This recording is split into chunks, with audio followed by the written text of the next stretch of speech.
Tonight, a surge of violence in Winnipeg so bad, even police are alarmed. Our community is really, it's bad. The drastic measures to help them cope. An inferno rages in eastern Australia, and fire season is just beginning. There's so many ways it's wrong. Health Canada bans a product promising to detox vaginas. I want you to meet my cousin, Russell Buffalino. How are you? And the Hollywood blockbuster you will not easily find in theaters. The battle between the big screen and Netflix. This is The National. In Winnipeg tonight, loved ones are paying their respects to a 3-year-old murder victim as the city struggles to deal with a surge in homicides that could set a new record. Here's Cameron McIntosh with the extraordinary measures police are taking to clear these cases. Grief and support at a crowded wake this evening for Hunter Straight-Smith. The 3-year-old died after being stabbed in his sleep, a victim family friends say of an alleged domestic dispute. It's devastating that this is the outcome that we got. You know, we were all praying for a better outcome. Hunter's murder underscores a spike in homicides in Winnipeg, 40 so far this year, double the usual, including an unprecedented 11 homicides in a 30-day span. Our community is really, and our organization is reeling here. Police Chief Danny Smythe says officers are being reorganized to deal with an investigative backlog, which will include temporarily shutting all 3 district stations as 74 officers are redeployed.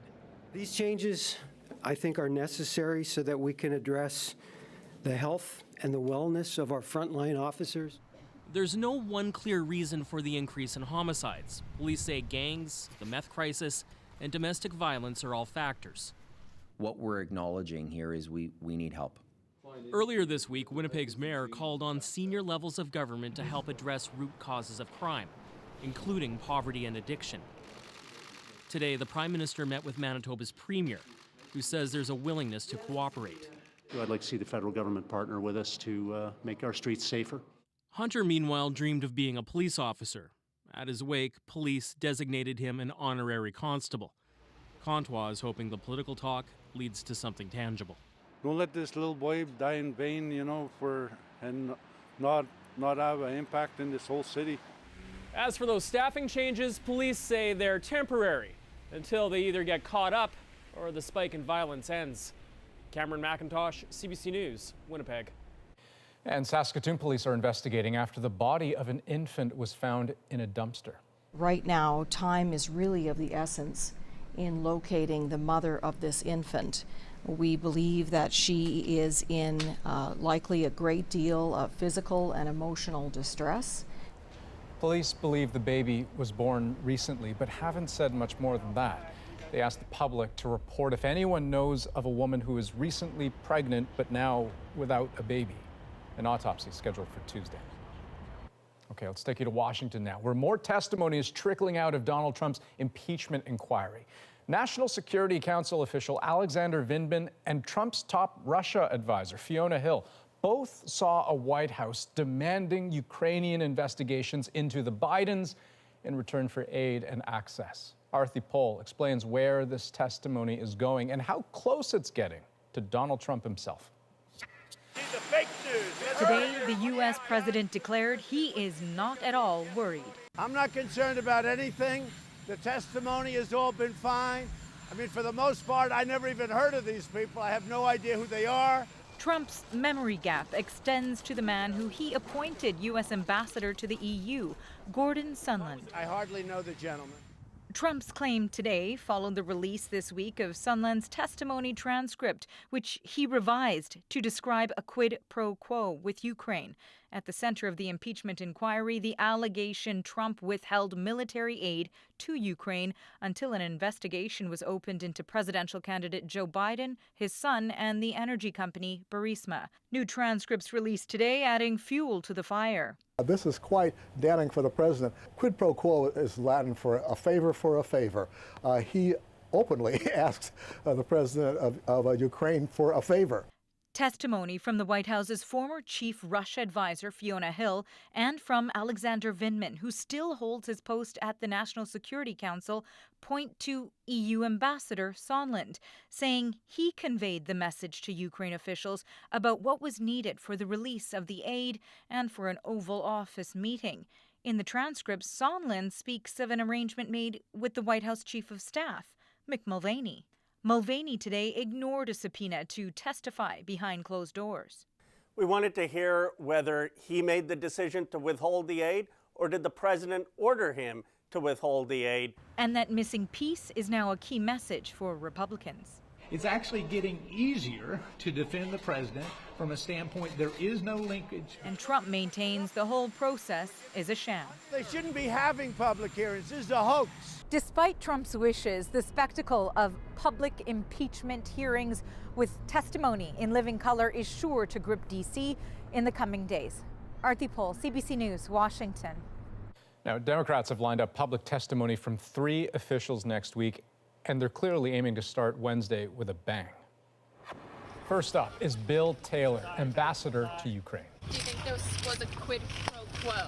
Behind closed doors, he testified that the Trump administration was withholding everything from a presidential meeting to military aid until Ukraine announced investigations into Trump's political targets. The White House painted him as a radical bureaucrat, but Taylor will not be easy to dismiss or discredit. He's a decorated Vietnam vet with decades of service in government, including prominent diplomatic postings under presidents of both parties. To Australia now, where fire is sweeping through parts of the country, decimating homes, land, and wildlife. It's particularly bad in the east. More than 100 fires are burning across coastal New South Wales and Queensland alone.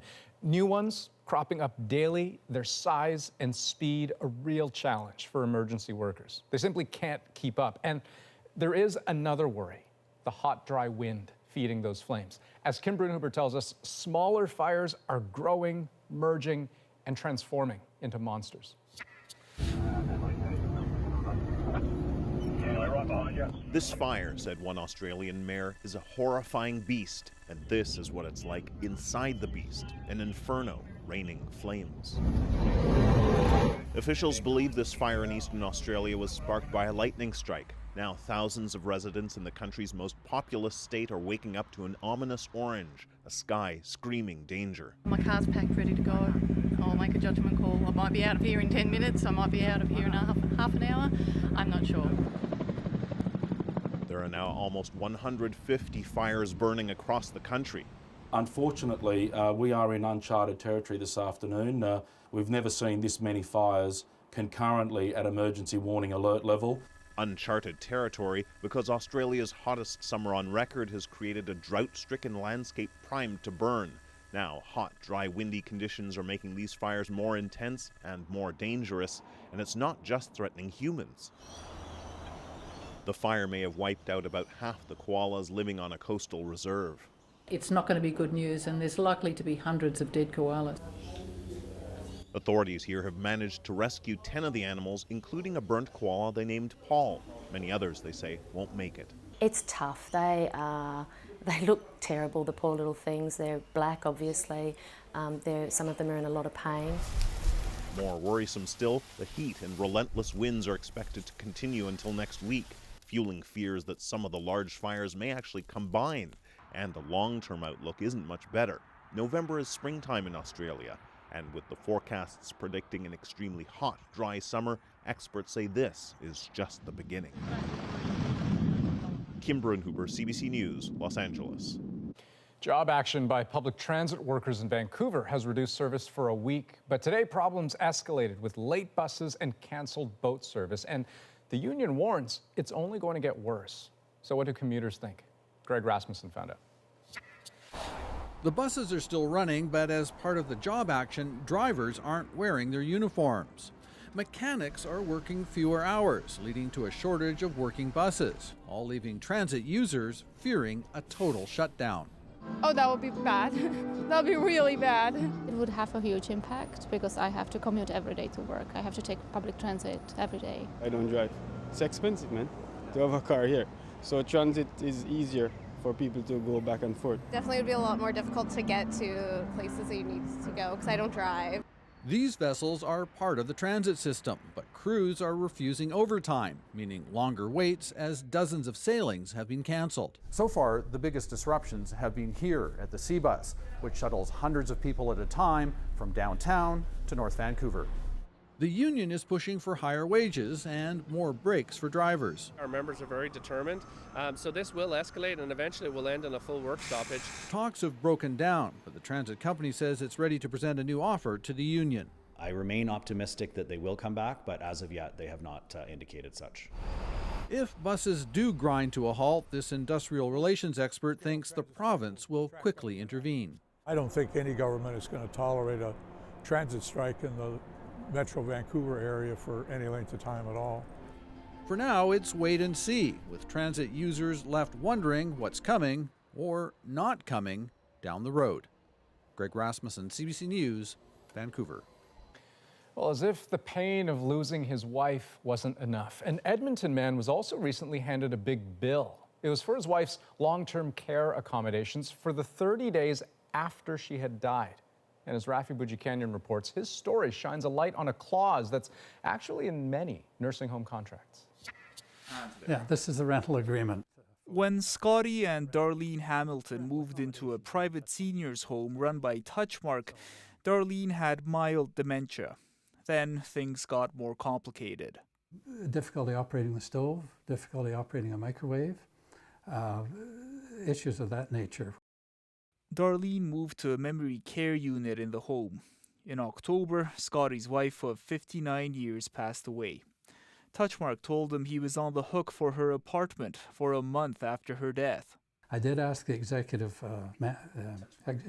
director here if he would be prepared to waive that requirement, and he said he would not. Did you say why? It's in the contract. The agreement Hamilton signed says a tenancy shall terminate automatically 30 days after the resident's death. The policy isn't unheard of. It is fairly common across the country. Still, this seniors advocate understands the surprise. Many families aren't aware of these clauses that are contained in the contracts, so when the time comes that they need to confront it, it can certainly be a shock. After CBC called Touchmark, it informed Hamilton he'd get the money refunded. The home then told us Hamilton was charged due to a communications breakdown, that it would be revising its processes to ensure this doesn't happen again. As, of course, the population ages, more people move into long-term care facilities. This health law expert says governments should look at tougher regulations on senior care companies. Now would certainly be an opportunity to decide what sorts of regulatory changes would adequately protect these residents. Hamilton accepts Touchmark's explanation, but says it should never have happened in the first place. Rafi Boudjikanian, CBC News, Edmonton. Now to a CBC News investigation into a key aspect of this country's criminal justice system. Police officers play a critical role, but certain actions by just a few of them can really undermine public confidence. Chris Glover examines the evidence. Suspects are supposed to face the camera during a police interrogation, but in 2012, robbery suspect Gil Kim was shown from the back, unlike his co-accused and against police protocol. And I know for a fact that you were there that day. While Kim ultimately admitted to the robbery, he says police beat him to try to get him to confess to more. The officers denied it, and a subsequent professional standards review by another service found no assault took place. But the judge sided with Kim, deciding he was seated to hide injuries, and the officer's explanation that Kim chose where to sit bordered on ludicrous. In fact, the judge was so incensed, even though Kim clearly took part in the robbery here, she stayed the charges and let him go to make a point. CBC News uncovered more than 50 cases in Canada over the past 5 years, where a judge determined an officer gave misleading testimony and the case against the accused fell apart. Winnipeg defense lawyer James Lowry used to be with Police Internal Affairs in Toronto. He investigated a notorious corruption case involving drug squad officers who were later convicted of falsifying notes and lying in court. After investigating them, Lowry quit policing to become a lawyer. He says when police give false testimony, often the criminal walks. You're doing a horrible disservice to the community, because here is an offense where a person is factually guilty, but at the end of the day, they're acquitted. We wanted to ask you a few questions about previous cases that you've worked on. CBC News spent months reaching out to lawyers, scouring legal records, and filing Freedom of Information requests to compile our list of cases. You're looking at the tip of the iceberg with that. For roughly 2 decades, this Alberta lawyer has made his own similar list. He believes mandatory public databases of police found to have given false testimony would make officers think twice. In order to have a deterrent effect, it has to hit the public view. Not only does the public not know how often it happens, it's also unclear how often police are disciplined for it. Turns out that information is just as difficult to get. Most services said they couldn't tell us and considered it an internal matter, underscoring yet again how little the public is told. Chris Glover, CBC News, Toronto. And we'll be back in 2 minutes with more news. From vaccines to climate change, how do you convince a skeptic? Our second look panel goes in depth. But first, the myths and dangers around vaginal detox pearls. That's next.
Health Canada has stopped the sale of a so-called vaginal detox product following a CBC Marketplace investigation.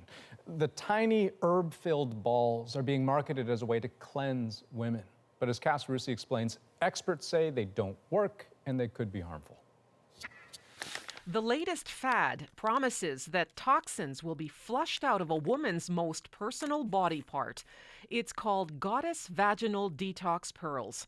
And on the company's website, testimonials abound about how these tiny pearls, once inserted into a plastic applicator, then into vaginas, can fix everything from menstrual cramps to infertility. I know she was conceived from those pearls. To improved mental health. I mean, it's a great detox to do spiritually, emotionally. The pseudoscience has been around for a very long time. I mean, snake oil has been around since people have been selling products, I'm sure. Canadian gynecologist Jen Gunter has spent much of her career debunking online myths about female health.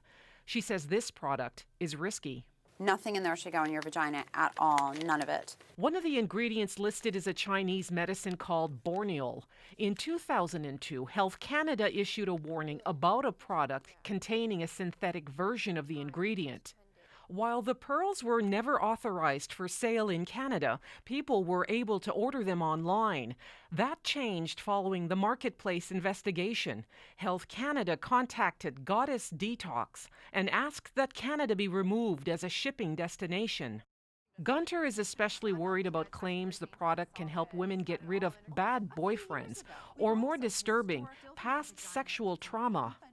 I think that's very predatory. The idea that first of all, that there's any kind of remnant in your vagina from sexual trauma is simply not true.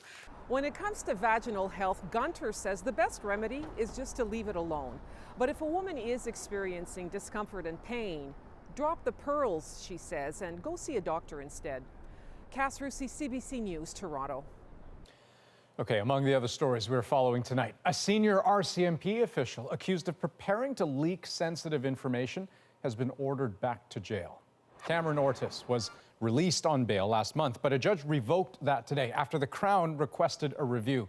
The Crown says he'll be taken back into custody immediately while he awaits trial. Ortiz is the former head of the RCMP's intelligence unit, and he's charged with preparing to share sensitive information with a foreign entity or terrorist organization. After days of backlash and multiple protests, the Quebec government has made a dramatic about-face, putting on hold controversial changes to its student immigration program. The program gives foreign students and some temporary workers a fast track towards permanent residency. But earlier this month, the province cut about 300 fields of study from the eligibility list. That left a lot of people hoping to settle in Quebec without a clear path forward. Tonight, sources in the Premier's office say the changes are being dropped for now. And U.S. health officials say they've made a breakthrough in their vaping investigation. They say vitamin E acetate, which is used as a thickener in vaping fluid, was found in the lungs of 29 patients across 10 states. And they believe that could be what's making people sick. Since March, there have been more than 2,000 cases of lung damage linked to vaping in the United States. There have also been a small handful of cases reported here in Canada.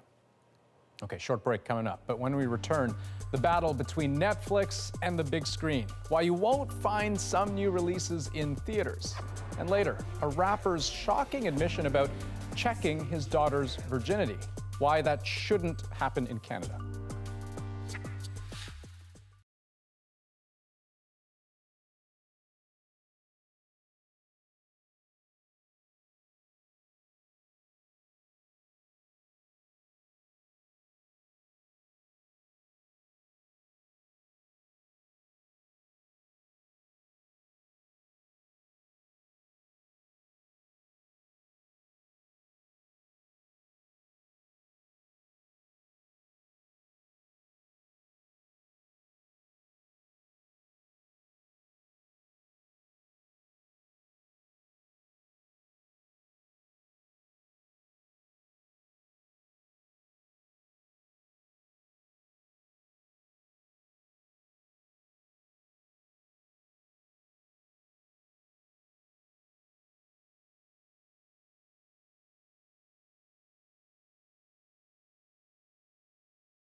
Famed director Martin Scorsese earned the ire of some film fans this week after an op-ed declaring Marvel movies aren't cinema. He argues there's no revelation, mystery, or genuine emotional danger. Nothing is at risk. Enter The Irishman, Scorsese's latest epic, perfectly in keeping with his definition of cinema and designed for the big screen. There's just one catch. You might have a hard time finding it in theaters. And as Eli Glasner explains, that's because of an ongoing war between theaters and Netflix. I heard you paint houses. This is the film fans of Martin Scorsese have been waiting for, a star-studded tale about the mob and morality. I've seen every film Martin Scorsese has ever made, and I've never been as moved as I was when I watched The Irishman. Hello, Canada! Cameron Bailey is the co-head of TIFF. Its cinema is the only place you can watch The Irishman in Canada right now. For him, it's a film best seen on the big screen. The way he uses the camera, his camera movement, his editing, all of those things are so prodigious that you really get the full impact when you're in a movie theater. Big business and But don't bother lining up at your local multiplex. The epic crime story is only available in Canada in limited runs at independent theaters for the next few weeks. This is who we're after. A far cry from when Scorsese's Oscar-winning film The Departed opened in more than 3,000 locations across North America. But with a running time of 3.5 hours and expensive de-aging visual effects, the only studio that would front the reported $200 million budget was Netflix. When it came time to release the film, the major theater chains had a problem. Most films are released with an exclusive theatrical window of about 90 days. Netflix reportedly wanted 30. Discussions ended without a deal. I think Netflix kind of wants the benefit of the halo of a theatrical release, both for the prestige that it gives for the filmmakers, for the opportunity for, Academy Award consideration. But from our view, if they're going to be in the business of theatrical, they need to really be in the business of theatrical. While theater organizations complain about the lost opportunity and revenue, the CEO of Netflix has made his priorities clear. We're not in the business of theaters. We're in the business of pleasing our members on a global basis. And so when we produce a great film like Two Popes or Marriage Story or Irishman, we want to get it out to our members. I want people to see great movies. Cameron Bailey says audiences don't want windows. They want choice. They just want access to these movies, and people will make their own decisions about what they think is worth going out of your house and paying for a babysitter and parking and all that kind of stuff to see, and what you're just going to turn on your TV at home and watch. And so while Martin Scorsese decries how cinema is changing, the majority will watch his masterpiece not in the cinemas, but on the couch or maybe even their phones. Eli Glasner, CBC News, Toronto. Okay, up next, how to convince skeptics when the facts don't seem to be enough. Our Friday panel takes a second look.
Welcome back.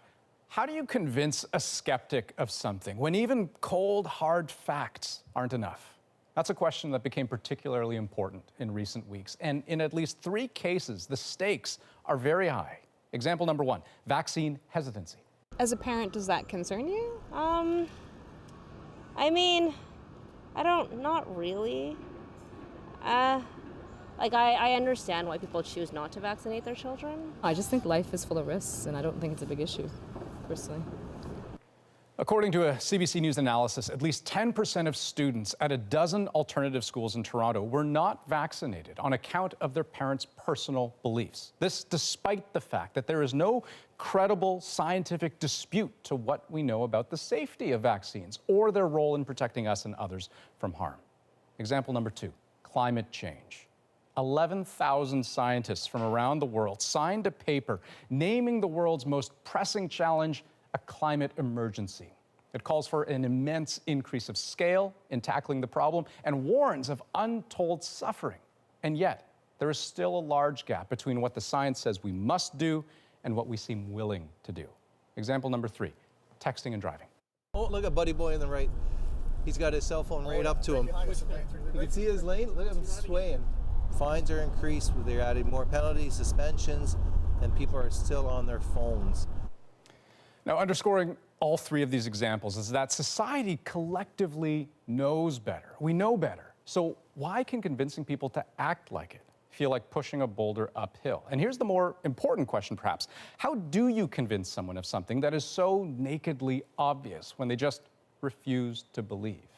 Now, every Friday, we try to take a topic in the news and we break it down in a way that's hopefully interesting, insightful, and empowering. We call it our second look, and as always, we have help, a cross-section of expertise spanning 3 distinct disciplines. Starting with Dr. Danielle Martin, Chief Medical Executive at Women's College Hospital. We have Diane Sachs, Climate Consultant, President of Sachs Facts, and former Environmental Commissioner of Ontario. And we have Robin Robertson, Executive Director of the Traffic Injury Research Foundation, joining us from Ottawa tonight. And we're going to start with that topic. Consider this. According to the Ontario Association of Chiefs of Police, 1 in 4 car crashes in this province involve a phone. And depending on the jurisdiction you're in, more people die from distracted driving than from impaired driving. We know it's dangerous, that we shouldn't do it. It's illegal. And yet, Robin, why is it that so many people just don't listen to reason? I think, honestly, Andrew, it's because people don't appreciate the risks. We've become very comfortable in our cars. We spend a lot of time driving, and we tend to underestimate the complexity of the driving task. So I think we've become accustomed to using our phones in our cars, and for that reason, if we've not yet experienced a collision, keyword being yet, we don't see the harm. But it's a funny kind of denial, though, right? Because most people would say, well, other people shouldn't text and drive, except they seem to have this, I guess, inflated sense of their own ability to do it. Right. So people tend to be very observant in what's happening with other drivers and tend not to recognize those behaviors in themselves. And a number of national surveys have shown that drivers tend not to self-identify. And if they don't self-identify as being a distracted driver, they really don't see the need to change their behavior. So how do you crack that? I mean, how do you dispel that impression that distracted driving isn't as dangerous as it is?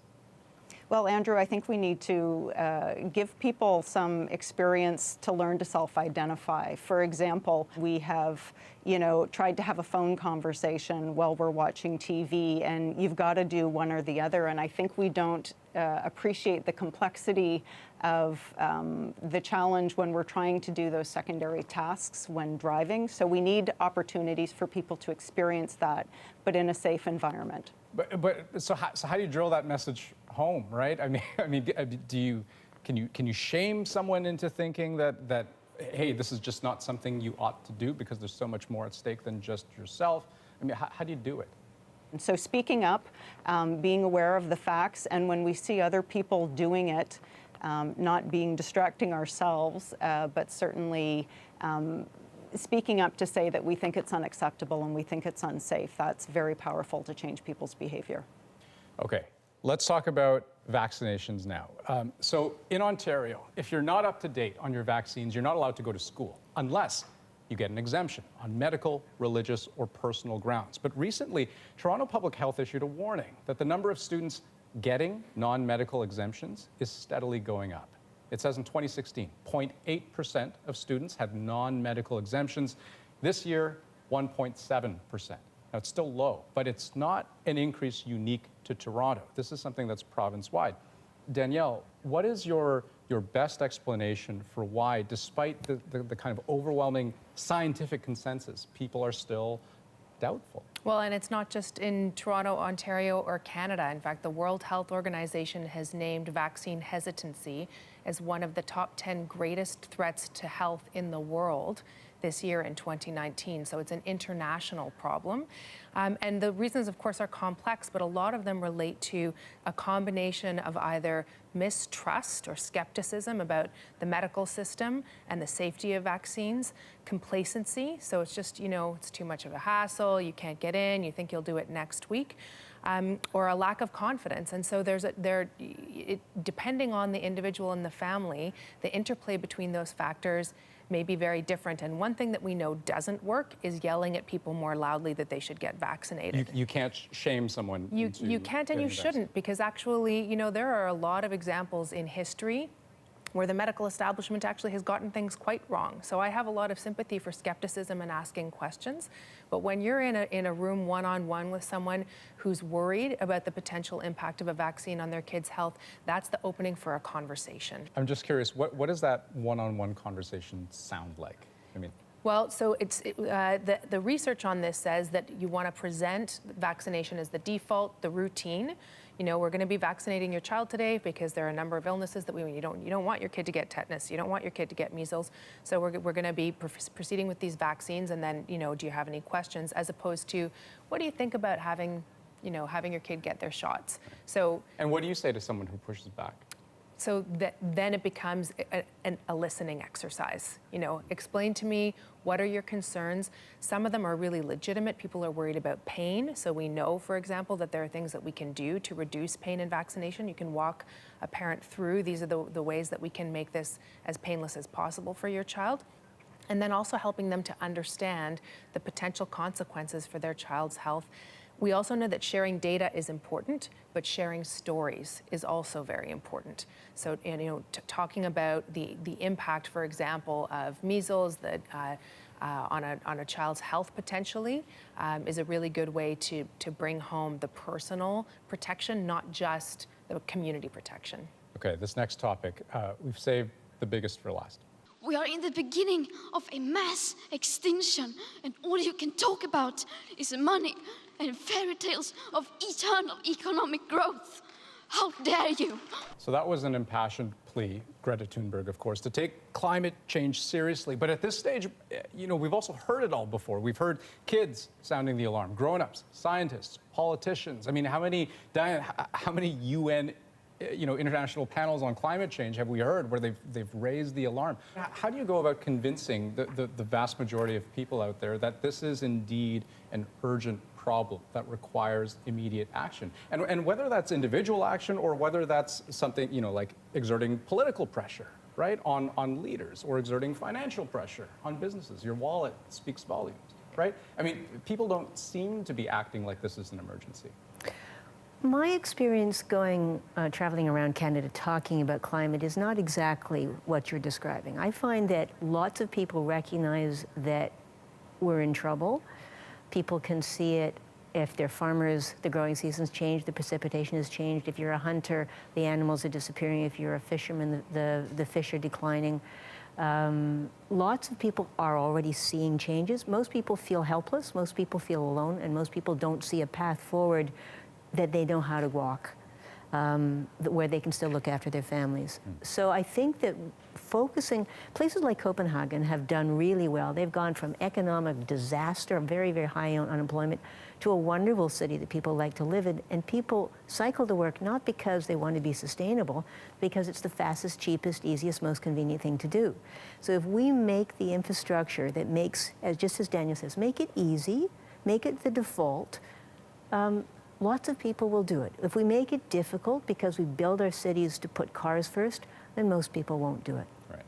There does seem to be an inherent challenge, I mean, common to kind of all three of these issues, right? And that is, the cause and effect isn't always obvious to people. I mean, like, if you take vaccines as an example, the best case scenario for getting your vaccine is that nothing happens. Is that nothing happens. Right, and the behavioral economists call that loss aversion. So, you know, it's always harder to imagine losing something that you've already got, as opposed to, we hear this every year around flu season. Like right now, people will say, well, why would I get the flu shot? I didn't get the flu last year and I didn't have the flu shot. I mean, there's, you know, obviously it's a pretty false logic, but helping people to anticipate the possibility of a rare but potentially catastrophic event and protect themselves against that versus just continuing with their day-to-day. It's, you know, it's really challenging, but we know more, we have more science now than we've ever had before about how to help people, nudge people towards those socially beneficial decisions, and I think we need to use that science. Robin, one last thing for you. Just sort of your final thought. As you hear three very different issues, I mean, the way that they play out, the way people react to them, but maybe what we can learn about how to move the needle, so to speak, how to get more people on side.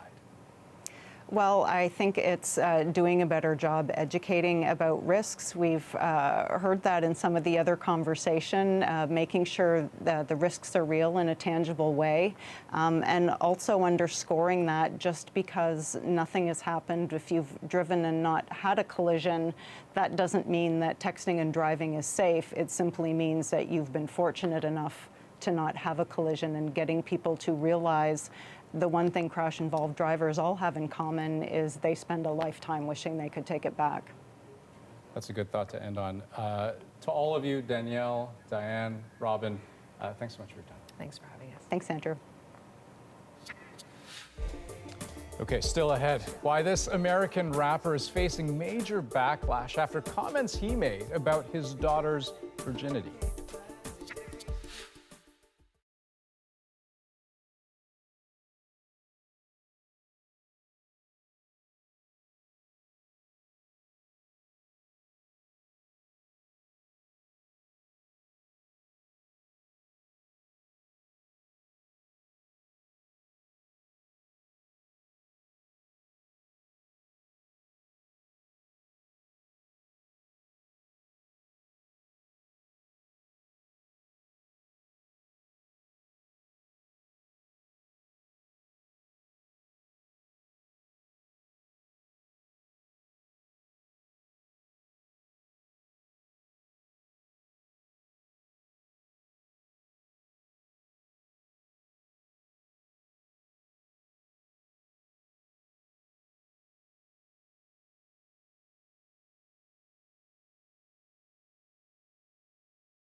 I'm Wendy Mesley. Every Sunday, we go behind the scenes to reveal what's really influencing the news and the world around you. This is The Weekly.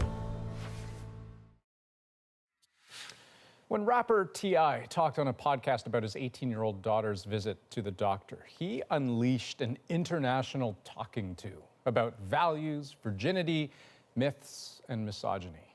Katie Nicholson explains. Before this week, T.I. was known for his music career. That was before he uttered these words about his 18-year-old daughter on this podcast. We have yearly trips to the gynecologist to check her height. Oh, hey, done with you right now. So, you know. Do you go with her? She's a prisoner. Yes, I go with her. But it's no laughing matter. I was like, what? No. It also struck a nerve at Toronto's Women's Hospital. So the virginity examination in itself is invalid, and in fact by the World Health Organization was eliminated or is not condoned. Gynecologist Yolanda Kirkham says she's only ever had someone ask to inspect their daughter's hymen once. In Canada, a parent cannot demand this information. It would have to come with consent from the patient. But first of all, these types of examinations would not be done. Supporting a daughter's visit to the doctor can be a part of sex-positive parenting, but this expert says not in this case. Accompanying your daughter to the gynecologist to ensure this social construct that is imaginary, that is what we call virginity, that is full of shame and stigma and fear. And so that, to me, would also create an environment where that doesn't tell your daughter that she's safe to come to you about when she does decide to have her sexual debut. And over at Planned Parenthood, where thousands of young women get sexual health services, the organization says youth are absolutely welcome to bring a parent, friend, or other person that they trust with them to their appointment if they choose, but the decision is ultimately theirs. A decision T.I.'s daughter evidently didn't get to make. But at 18, maybe that's about to change. Katie Nicholson, CBC News, Toronto. And after the break, a sudden shift in a piece of Canadian history. The story behind the Niagara Scow and the renewed efforts to preserve it.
News sites in Canada and the U.S. to Britain and Japan are transfixed by a twisted heap of rusted iron perched at the top of Niagara Falls.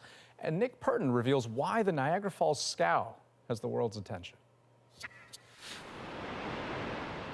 From shore, it's hard to even make out what it is. But that's the Niagara Scow. Nobody paid all that much attention to it until last week, when for the first time in 100 years, it moved. It crept closer to the falls. That story went around the world. But what I'm here in Niagara Falls to find out is whether this rusted hunk of metal is really something we should care about. So tell me where it moved. It was up about this way here, about 50 yards. And then the current and wind picked it up, kind of spun it and tipped it over to where it sits now. Kip Finn takes me as close as you can get to the scow. For his whole life, the wreckage has been a reminder of how his great-grandfather risked his life out there 100 years ago. When the scow moved, what did you think about it? I didn't believe it at first, so I had to come down here and take a look. And yeah, it was heartbreaking. You say heartbreaking, why heartbreaking? Because it's like the only monument that we can attach William Red Hill Sr. to in the area. There's nothing else down here. August 1918. The scow breaks free from a tugboat and heads toward the falls with 2 men on board. Miraculously, the boat gets hung up on the rocks above the brink. But now the 2 men are stuck with no way to get to shore. Ropes are shot to the scow, but they get tangled. Enter Kip's great-grandfather, William Red Hill Sr. He stepped forward, he volunteered and said, I'll go out there. And he did. He went out there, he had to climb hand over hand in certain areas to untangle the ropes. So he's dangling above the water. The man dangling just above the falls, William Red Hill Sr., he'd just returned from fighting in the First World War. He survived that, and here he was putting his life on the line again. I don't think he was scared at all.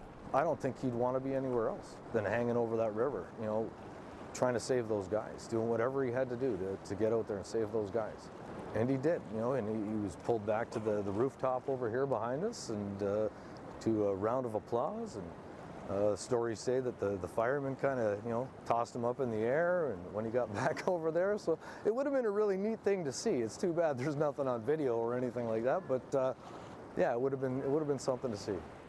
And for 100 years, the scow didn't move. When it finally did, it brought the story back. And all week, people have been coming here to look at the scow. People like Patrick Sirianni.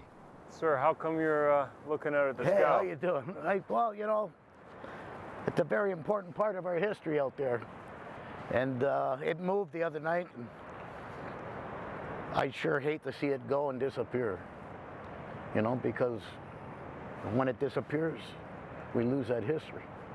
And if it does, I'm going to go down to the whirlpool and pick up a piece, get a souvenir, give it to the History Museum. So at least we'll have something. But that's not enough for Kip. He wants a permanent memorial to his great-grandfather down here by the river. I won't be happy until he's recognized. I don't want him to be forgotten. He's family, I never met him, but that's my great-grandfather, and I'm proud of him. What would you like to say to him?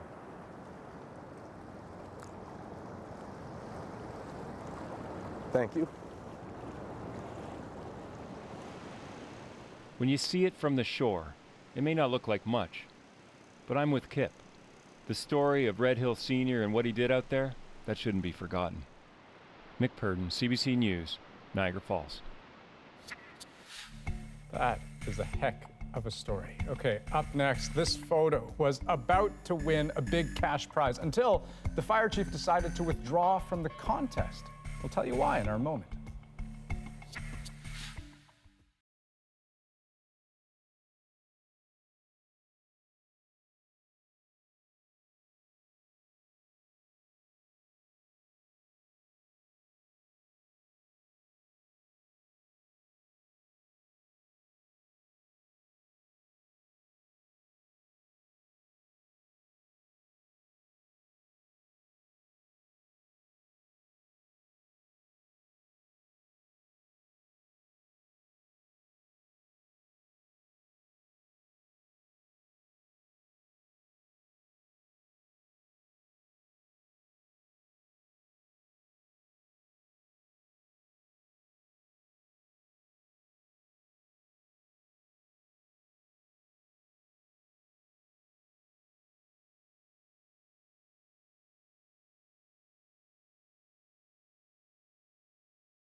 This photo was poised to win $5,000 in a competition where the most likes on Facebook would win. And the Reserve Mines Fire Department in Cape Breton was set to take the prize.